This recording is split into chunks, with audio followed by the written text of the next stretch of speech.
राधे राधे आप सभी को। स्वागत है आप सभी का व्याकरण की क्लास में। हम वर्णमाला देख रहे थे। वर्णमाला पे ये चौथी क्लास है आज आप लोगों की। छोटी छोटी क्लासेस होती हैं, वर्णमाला को पढ़ेंगे, चलेगा लगभग 7-8 दिन 9 दिन। घबराना नहीं है, धीरे धीरे ही पढ़ना है, बिल्कुल विस्तार से पढ़ना है, ताकि अब इतना पढ़ने के बाद अगर वर्णमाला से प्रश्न बने हमसे तो गलत ना हो। ठीक, तो बिल्कुल अच्छे से पढ़ेंगे। और हम जहाँ पे थे आज, तो चलिए कंटिन्यू करते हैं आगे। उम्मीद करते हैं कि पीछे जो पढ़े हैं वो आपको समझ में आया होगा। जिन्होंने पीछे की क्लासेस नहीं देखी होंगी जाके ज़रूर देख लीजिएगा, वीडियोस में आपको मिल जाएंगी, तब यहाँ से कंटिन्यू करिएगा। तो चलिए आते हैं। हम देखने वाले थे स्वरों के संदर्भ में विशेष तथ्य या फिर स्वरों की विशेषताएं। दिया है पहला कि जो स्वर हैं वे स्वतः उच्चारित होते हैं, अर्थात इनके उच्चारण में अन्य किसी ध्वनि की सहायता नहीं लेनी पड़ती है। बिल्कुल सही है, हमने पहले ही देखा था कि स्वर बिल्कुल स्वतंत्र रूप से इनका उच्चारण होता है, किसी की सहायता इनके उच्चारण में नहीं लेनी होती है। दूसरा पॉइंट है कि री का प्रयोग केवल तत्सम शब्दों में होता है, अतः इसे तत्सम स्वर कहते हैं। और बाकी जो शेष स्वर हैं उनका प्रयोग तत्सम व तद्भव दोनों में होता है, लेकिन जो री है ये ध्यान देना है, री स्वर का प्रयोग केवल तत्सम शब्दों में होता है। कोई भी शब्द जिसमें री का प्रयोग हो गया है समझिए वो तत्सम है, तद्भव नहीं है, और री को इसीलिए तत्सम स्वर कहा जाता है। बाकी जो स्वर हैं वो आपके दोनों में प्रयोग होते हैं, तत्सम व तद्भव में। फिर तीसरा पॉइंट है कि जो आ के ऊपर जो चंद्र बिंदी लगी रहती है, ये जो स्वर है अंग्रेजी से हिंदी में आया है तथा ग्रहण कर लिया गया है, अतः इसे आगत या गृहीत स्वर कहते हैं। यह आ तथा ओ के बीच की ध्वनि है। आ तथा ओ के बीच की ध्वनि क्या है? ये चंद्रबिंदु वाला आ है। ये जो अंग्रेजी से आया है हिंदी में ग्रहण कर लिया गया है, इसे आगत या गृहीत स्वर कहते हैं। अगला पॉइंट है कि स्वरों के उच्चारण में श्वास की मात्रा कम लगती है, अतः सभी स्वर अल्प प्राण होते हैं। बिल्कुल सही है, स्वरों के उच्चारण में जो सांस है उसकी मात्रा बिल्कुल कम लगती है। अ आ ई बिल्कुल नॉर्मली आप उच्चारण कर सकते हैं, तो इसीलिए इनको अल्प प्राण कहा जाता है। अगला पॉइंट है कि स्वरों का उच्चारण करते समय स्वर तंत्रियों में कंपन होता है, अतः सभी स्वर घोष या सघोष होते हैं। बिल्कुल सही है, सारे स्वर घोष या सघोष होते हैं। क्यों? क्योंकि इनका उच्चारण करते समय स्वर तंत्रियों में कंपन होता है। तो सारे स्वर आपके अल्प प्राण हैं और सघोष हैं। ठीक, एक चीज को इतनी बार रिपीट करेंगे हम लोग कि नहीं भी याद करना चाहेंगे आप तो ये याद हो जाएगा, कभी नहीं भूलेगा। फिर है कि स्वर ध्वनियों के अंतर्गत कोई भी ध्वनि दंत ध्वनि नहीं है। ये भी ध्यान देना है, किसी स्वर का उच्चारण दांत की सहायता से नहीं होता है। कंठ स्वर मिलेगा आपको, तालु स्वर मिलेगा, मूर्धा स्वर मिलेगा, कंठ तालव्य मिलेगा, ओष्ठ मिलेगा, लेकिन आपको दंत स्वर नहीं मिलेगा। दंत केवल व्यंजन होते हैं। फिर अगला पॉइंट है कि अयोगवाह ध्वनियों का प्रयोग मुख्यतया तत्सम शब्दों में होता है। तो बिल्कुल सही है, जो अयोगवाह ध्वनियाँ हैं उनका अधिकतर प्रयोग देखा जाए अंग और अह हैं, तो इनका प्रयोग अधिकतर तत्सम शब्दों में ही होता है। फिर है अगला पॉइंट कि विसर्ग है हमेशा तत्सम होता है। ये जो अह की मात्रा है आपकी ना, ये हमेशा, ये आपका अनुस्वार तो कभी तद्भव में मान लीजिए भूल भटक के आ भी जाता है अंग वाला, लेकिन जो अह आपका विसर्ग है वो सदैव तत्सम होता है। जिसके भी पीछे लग गया वो शब्द तत्सम हो गया। क्लियर है? चलिए, तो हमने स्वरों के बारे में जो महत्वपूर्ण तथ्य थे वो देख लिए कि इनका उच्चारण स्वतंत्र रूप से होता है। री को तत्सम स्वर कहते हैं। जो आ चंद्रबिंदी वाला है इसे आगत या गृहीत स्वर कहते हैं। सारे स्वर सघोष और अल्प प्राण हैं। स्वरों में कोई ध्वनि या दंत नहीं है, विसर्ग हमेशा तत्सम होता है। तो इतना आप लोगों को समझ में आया होगा। आते हैं आगे। एकदम आपके दिमाग में स्वर, व्यंजन, वर्णमाला छप जाएगा। बस पूरी क्लासे आप ईमानदारी से देखते रहिए। तो कुछ प्रश्न हैं जो परीक्षा में आए हुए हैं, तो उसको भी हम देख लेते हैं। यहाँ पे परीक्षा संवाद में दिया है कि यूपीएससी में, वीडियो में, पेट में, लेखपाल में, यूपी टेट में, सुपर टेट में, सी टेट में, TGT, PGT, KVS, NVS, police, यहाँ पे सब वर्णमाला हर जगह आता है। मैंने कहा ही, देख लीजिए, इतने परीक्षा में पूछा गया है वर्णमाला से प्रश्न, तो कितना इम्पोर्टेंट है ये। तो यहाँ पे कुछ प्रश्न पूछे गए हैं जिनको हम देख लेते हैं कि इतना हमने पढ़ा तो वहाँ से क्या प्रश्न बनता है या बना है तो कैसे बना है। ठीक, तो स्वर ध्वनियों से संबंधित विविध परीक्षाओं में पूछे गए प्रश्नोत्तर देख सकते हैं। तो पहला प्रश्न दिया है, हिंदी में ध्वनियाँ कितने प्रकार की होती हैं? तो हिंदी में ध्वनियाँ 2 प्रकार की होती हैं, स्वर और व्यंजन। मोस्ट है, प्रश्न आ चुका है, ये सारे प्रश्न आए हुए हैं। फिर पूछा है कि वर्णमाला में स्पर्श व्यंजनों की संख्या कितनी है? तो 25 है, जो क से प वर्ग तक हैं। 5 वर्ग, 5 5 25, तो 25 आपके व्यंजन हो गए, जिसे वर्गीय व्यंजन भी कहते हैं। फिर पूछा है कि एक से अधिक वर्णों के मेल को क्या कहते हैं? तो एक से अधिक वर्णों के मेल को अक्षर कहते हैं। फिर पूछा है कि हिंदी वर्णमाला में व्यंजनों की संख्या है? तो 33 है। भाषा की सार्थक लघुत्तम इकाई किसे कहा जाता है? तो सार्थक लघुत्तम इकाई शब्द को कहा जाता है। फिर है कि लिपि चिन्हों के क्रमबद्ध समूह को क्या कहते हैं? तो लिपि चिन्हों के क्रमबद्ध समूह को वर्णमाला कहते हैं।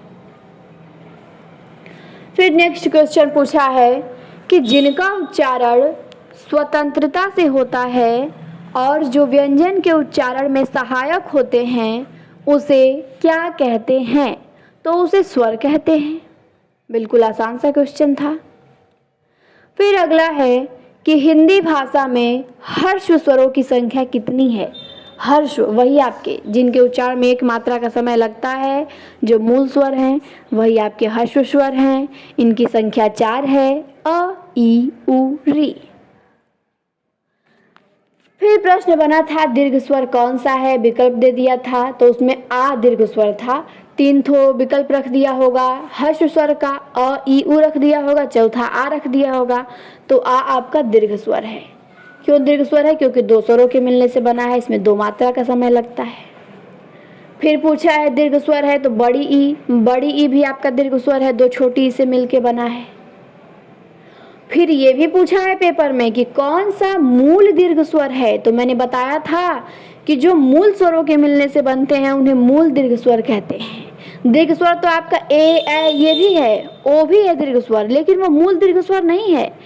लेकिन आ, बड़ी ई, बड़ा उ ये आपके मूल दीर्घ स्वर है, क्योंकि ये मूल स्वरों के मिलने से बने हैं। अगला प्रश्न पूछा है कि अनुस्वार नहीं, प्रश्न यहाँ पे है,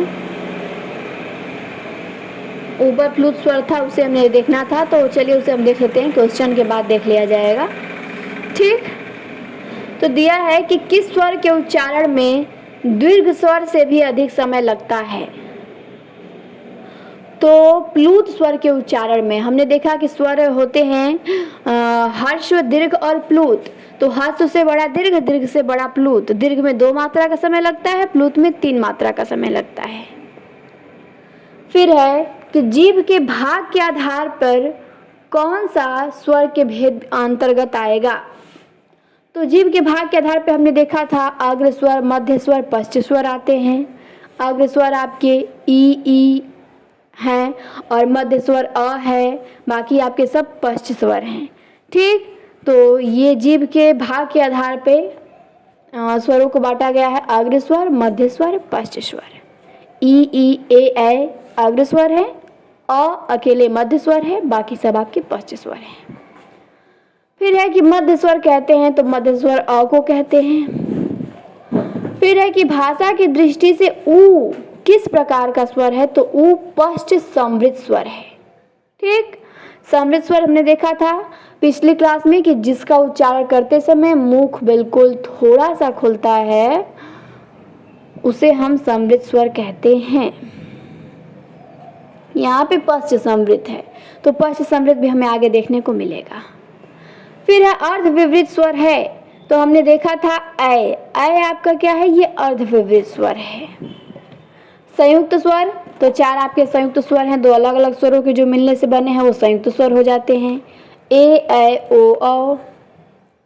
फिर पूछा था कंठ तालव्य स्वर हैं तो ए और ऐ ये आपके कंठ तालव्य स्वर हैं क्योंकि कंठ और तालु के मिलने से बने हैं, अ और ई के मिलने से बने हैं, अ कंठ स्वर है, ई तालु स्वर है, अ प्लस ई मिलता है तो ए बनता है, तो ए ऐ कंठ तालु स्वर है। फिर है कि कौन से शब्द में अनुनासिकता है, तो संभालना और कटीला इन दोनों में अनुनासिकता है। क्यों? क्योंकि वर्ग का पंचमाक्षर का प्रयोग किया गया है। म भी वर्ग का पंचमाक्षर है, चाहते तो हम यहाँ पे आधा म न लिख के ऊपर एक अनुस्वार भी लगा देते तो भी हो जाता, और कंटीला में तो यहाँ ये है, तो ये क्या है, अनुनासिकता का यहाँ पे प्रयोग है। फिर है कि किस वर्ग का उच्चारण स्थान कंठ तालु है, तो ऐ अभी हमने देखा ऐ कंठ तालु है। फिर प्रश्न पूछा है कि ऐ का उच्चारण स्थान बताइए, तो ऐ का कंठ तालु ही है, सेम क्वेश्चन है। फिर पूछा है, इंपॉर्टेंट क्वेश्चन है ये, कि मात्रा के आधार पे स्वर कितने प्रकार के होते हैं, तो ध्यान देना है, पूछेगा तो आपको 2 ही बताना है, ह्रस्व और दीर्घ को, प्लुत को नहीं बताना है। प्लुत आपका संस्कृत भाषा में होता है, हिंदी में नहीं है, ये है तो वो भी मात्रा का भेद, मात्रा के आधार पे स्वर का भेद, लेकिन वो संस्कृत में है, हिंदी में नहीं है। तो मात्रा के आधार पे हिंदी में स्वर कितने प्रकार के होते हैं, 2 प्रकार के होते हैं, ह्रस्व और दीर्घ। फिर पूछा है कि वर्ण तालिका के अनुसार ह्रस्व दीर्घ और प्लुत क्या हैं, तो ह्रस्व दीर्घ और प्लुत ये स्वर हैं। फिर अगला है कि जिनकी ध्वनि केवल मुख से निकलती है उनको कौन सा स्वर कहते हैं, तो जिनकी ध्वनि केवल मुख से निकलती है उसे निर्नुनासिक स्वर बोलते हैं। हमने अनुनासिक देखा था, अनुस्वार देखा था, अनुस्वार का उच्चारण केवल नाक से होता है और अनुनासिक का उच्चारण नाक मुंह दोनों से होता है, और निर्नुनासिक का उच्चारण केवल मुख से होता है। तो ये तीनों पॉइंट आपको ध्यान देना है, मैं बाद में पूछूंगी। अनुनासिक का उच्चारण कहाँ से होता है, नाक मुंह दोनों से, अनुस्वार का केवल नाक से, निर्नुनासिक का केवल मुख से होता है। ठीक, फिर है कि भाषा की सबसे छोटी इकाई, तो भाषा की सबसे छोटी इकाई वर्ण है। फिर है हिंदी भाषा में कितने स्वर है, 11 हैं, व्यंजन 33 हैं, हिंदी वर्णमाला में कुल कितने वर्ण हैं, 52 हैं। व्यंजन और स्वर के संयुक्त रूप को क्या कहते हैं, अक्षर कहते हैं। व्यंजन और स्वर के संयुक्त रूप को अक्षर कहते हैं। वर्णमाला किसे कहेंगे, वर्णों के व्यवस्थित समूह को वर्णमाला कहते हैं। देखा कितना अच्छे प्रश्न पूछे गए हैं पेपर में सभी, और कितनी जगह पूछे गए हैं ये भी देखना है। तो वर्णमाला मोस्ट टॉपिक है, ध्यान देना है। अब आते हैं, हाँ यहाँ पे हमारा प्लुत स्वर छूटा था, इसे देख लेंगे। और ये भी था, जैसे देखा था हमने कि जो विसर्ग होता है उसका प्रयोग केवल तत्सम शब्दों में होता है, लेकिन जो अनुस्वार है इसका प्रयोग तत्सम और तद्भव दोनों में हो सकता है। और स्वरों में आपको ई और री ये स्त्रीलिंग वर्ण हैं। ठीक, सभी स्वर पुल्लिंग होते हैं, पूछेगा कि सभी स्वर हैं तो पुल्लिंग है, लेकिन ये ई और री अपवाद है। ये क्या है आपके, तो ये आपके स्त्रीलिंग वर्ण हैं। तो ये भी ध्यान देना है कि स्वरों में स्त्रीलिंग कौन है, तो ई स्त्रीलिंग है। ठीक,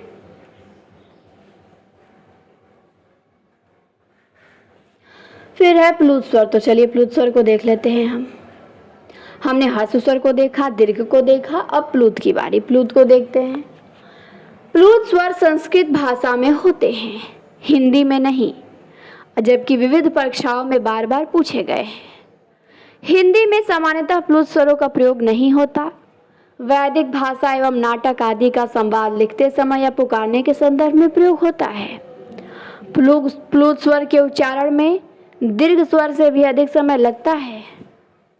मात्रा के आधार पर हिंदी में किसी भी स्वर के उच्चारण में ह्रस्व का तिगुना समय लगे उसे प्लुत स्वर कहते हैं, जिसका कोई चिन्ह नहीं होता।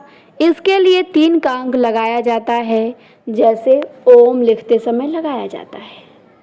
ठीक, इसका चिन्ह 3 का होता है इसका, और ये 3 मात्राओं का समय लेता है। हर्ष स्वर 1 मात्रा का समय लेता है, दीर्घ स्वर 2 मात्रा का और प्लुत स्वर 3 मात्रा का। ये संस्कृत भाषा का स्वर है। तो आज हमने स्वरों की विशेषताएं देखा, प्लुत स्वर को देखा और परीक्षा संवाद में जो स्वर ध्वनियों से प्रश्न बने हैं उनको भी देखा। आगे भी कुछ प्रश्न हैं उनको भी देख लेते हैं, ताकि अगली क्लास में हमें व्यंजन ध्वनियों के बारे में देखना रहे। स्वर हमारा पूरा क्लियर। ठीक, तो चलिए एक प्रश्न है कि प्लुत स्वर कौन सा है, तो ओम आपका ये प्लुत स्वर है। कौन सा स्वर समृद्ध है, तो हमने देखा था कि समृद्ध स्वर कौन कौन से हैं, ई ए ऐ, ये चारों आपके समृद्ध स्वर हैं, जिनका उच्चारण करते समय मुंह गोल नहीं होता है, पूरा नहीं खुलता है, केवल थोड़ा सा खुलता है। समृद्ध स्वर है, जैसे ई, तो ई आपका समृद्ध स्वर है। फिर ये भी प्रश्न है कि स्वरों के उच्चारण में लगने वाले समय को कहते हैं। मोस्ट है, प्रश्न आ चुका है, बड़े बड़े पेपरों में पूछा जाता है, तो हल्के में नहीं लेना है इन सबको। स्वरों के उच्चारण में लगने वाले समय को मात्रा कहते हैं। फिर प्रश्न बना है स्वर किसका भेद है, तो स्वर वर्ण का भेद है, क्योंकि वर्ण के 2 भाग होते हैं, स्वर और व्यंजन, तो उसी का भेद है। फिर प्रश्न बना है कि मात्रा स्वर को क्या कहते हैं, तो मात्रा स्वर को समरूप या ग्रिफिम कहते हैं। फिर प्रश्न बना है ओ औ किस प्रकार के वर्ण हैं, तो ओ औ कंठोष्ठ वर्ण है। कैसे वर्ण है, कंठोष्ठ। फिर है स्वर ध्वनि के प्रकार हैं। स्वर ध्वनि के प्रकार हैं ह्रस्व, दीर्घ और प्लुत। फिर प्रश्न बना है कि हिंदी की अग्र, अवृत्ताकार और संवृत स्वर ध्वनि है। विकल्प दिया होगा वहाँ पे 4 ठो, और उन चारों में से चूज करना होगा कि कौन सा स्वर है जो अग्र भी है, अवृत्ताकार भी है और संवृत भी है। तो आपका ई हो गया। ठीक, क्योंकि ई अग्र स्वर में आता है, ई ए ऐ आपका अग्र स्वर हो गया। अवृत्ताकार में भी आता है ये, इसका मुंह उसका उच्चारण करते समय मुंह पूरा गोल नहीं होता है, थोड़ा सा होता है। और संवृत में भी बिल्कुल वही स्थिति है जो अवृत्ताकार की है। तो ई में आपके तीनों गुण मिलते हैं, इसीलिए ये हो जाएगा। फिर है वर्णों के समुदाय को क्या कहते हैं, तो वर्णमाला कहते हैं। हिंदी भाषा में कुल कितने व्यंजन हैं, 33 हैं। शब्द की सबसे छोटी इकाई क्या कहलाती है, वर्ण कहलाती है। ए ऐ कैसे हैं, तो इनका उच्चारण कंठ तालु से होता है। तो यहाँ पे हमारी स्वर ध्वनियाँ समाप्त होती हैं। मैं पूरी उम्मीद करती हूँ कि स्वर आपको अच्छे से समझ में आ गया होगा।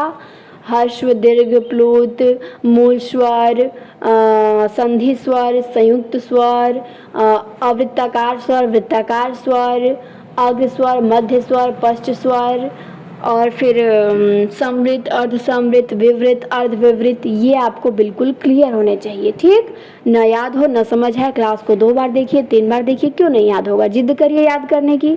हम लोग कोशिश ही नहीं करते हैं, बस कहेंगे हमें समझ में ही नहीं आता है, हमें डाउट है, हमें याद ही नहीं हो रहा है, क्योंकि हम कोशिश नहीं कर रहे हैं। कोशिश करिए बिल्कुल याद करने का। कैसे नहीं याद होगा, ये है क्या इसमें। एक जगह कापी पे सबको अलग अलग लिखिए, कौन मूल स्वर है, कौन समृद्ध स्वर है, कौन पश्च स्वर है, कौन समविवृत स्वर है, तो क्यों नहीं याद होगा।